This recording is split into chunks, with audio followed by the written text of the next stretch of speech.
इस तरह की गड़बड़ियां आ रही हैं। हमारे शिक्षा मंत्री जी, विद्वान शिक्षा मंत्री जी हैं, अधिकारी भी रह रहे हैं, उनके नज़र में ये बात आई है कि बेल्ट्रॉन के द्वारा जो हमारा सीट जारी किया गया है उसमें कुछ त्रुटियां हैं।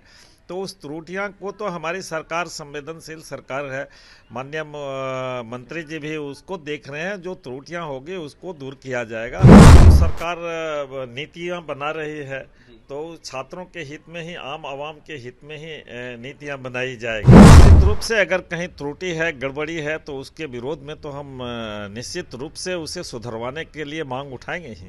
देखिए, थर्ड फेज की शिक्षक बहाली को लेकर अभ्यर्थियों के द्वारा ओएमआर को लेकर विरोध किया जा रहा है। अभ्यर्थी यह साफ कहते हुए नजर आ रहे हैं कि जो ओएमआर जारी हुआ है उसमें काफी ज्यादा गड़बड़ी सरबरी है और ऐसे में इसको सुधार करना चाहिए।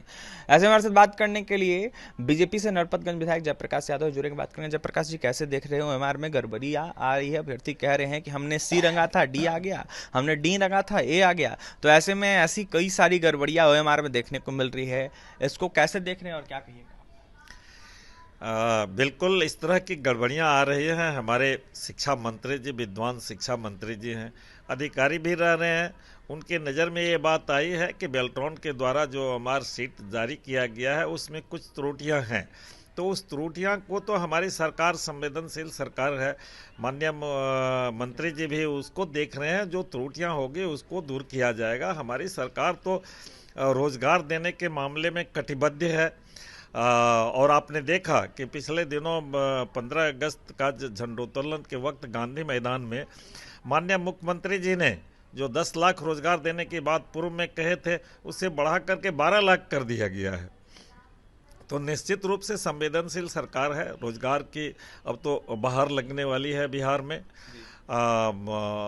हम यही कहना चाहेंगे छात्रों से कि वह संयम बरते, धैर्य बरते, रखें, विश्वास रखें कि जो भी त्रुटियां हुई है उसे दूर किया जा रहा है।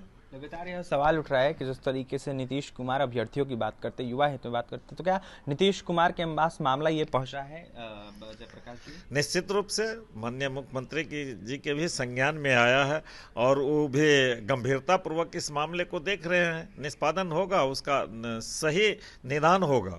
वन कैंडिडेट वन रिजल्ट के अभ्यर्थी मांग कर रहे हैं, कह रहे हैं कि एक सीट पर एक ही उम्मीदवार को मौका दिया जाए। ऐसे में कुछ कहीं कहीं देखा जाता है कि जिस तरीके से अभ्यर्थी एग्जाम देते हैं, एक बार में 3-3 एग्जाम दे देते हैं। TRE 1 का अगर बहाली निकलता है तो 1 to 5 के लिए वो दे देते हैं और साथ ही 6 to 8 और 9 to 10 और 11 to 12 के लिए भी देते हैं। ऐसे में उनका चारों जगह अगर चयन हो गया तो कहीं ना कहीं सीटें खाली रह जाती है। अभ्यर्थी कहते हैं कि वैकेंट करके रख लिया जाता है और अगली बहाली में दिया जाता है। बिल्कुल उचित नहीं है, इसी बहाली में वो सीट को दिया जाए और वन वन रिजल्ट की मांग नहीं। इस पर तो जो सरकार नीतियां बना रही है, तो छात्रों के हित में ही, आम आवाम के हित में ही नीतियां बनाई जाएगी।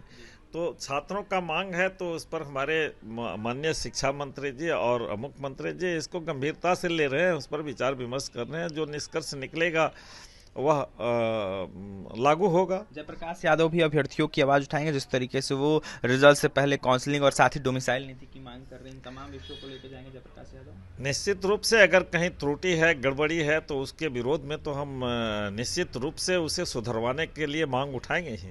देखिए, अगर त्रुटि है, अगर गड़बड़ी है तो अभ्यर्थियों के हित में हम मांग उठाएंगे ही। और ऐसे में जो भी त्रुटियां आ रही है, बिहार के शिक्षा मंत्री इसको देख रहे हैं और ऐसे में मुख्यमंत्री नीतीश कुमार के संज्ञान में भी ये मामला गया है। तो देखने वाली बात यह होगी अभ्यर्थियों की विसंगतियों को कैसे दूर किया जाता है और ओएमआर में कैसे सुधार होता है। और भी तमाम खबरों के लिए बने रहें हमारे साथ। बहुत बहुत धन्यवाद।